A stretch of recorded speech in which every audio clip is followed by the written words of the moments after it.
Hi, it's Nathan here, and today we're talking about emergency drills. So emergency drills are one of the core documents you'll need for ISO certification. Isn't explicitly mentioned in the regulations, but the health and safety regulations say that you need to make sure that your emergency response plan and procedures are ready to implement. So it's almost mentioned in the regulations that you need one of these. It doesn't need to be a complicated document. It just basically outlines a mock scenario. We could have like a mock fire drill or evacuation or a heart attack. And then outlines the response measures and then outlines any areas for improvement.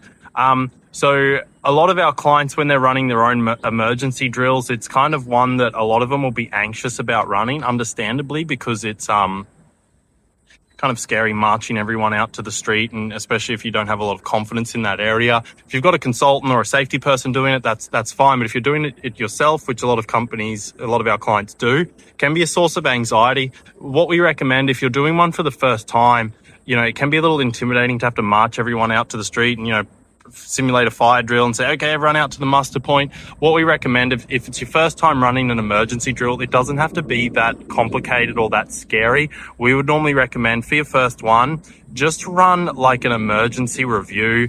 Get everyone, sit down, run it like a safety meeting. Go through the emergency response plan, talk about things like what foreseeable emergencies do we have, what equipment do we have? Is the equipment ready? Ask workers if we've got first aiders available. Ask workers about things like if any of them need EpiPens or insulin, or if any of them have any medical alerts, that sort of stuff. And then that's fine to use the emergency drill form to document that. And it's a very useful meeting to have. And now you've got a little bit of experience doing the emergency drill. So next time, maybe it's not so intimidating when you have to march everyone out to the street and go, okay, everyone, we're doing a fire drill. Let's go out there. Or, okay, we've got a scenario where John's had a heart attack. What do we do? Highly recommend just keeping it simple for that first time until you get some experience. In terms of frequency, there is no requirement, or there's no explicit requirement for frequency. We normally recommend at least yearly. 6 monthly is better, depending on the work environment.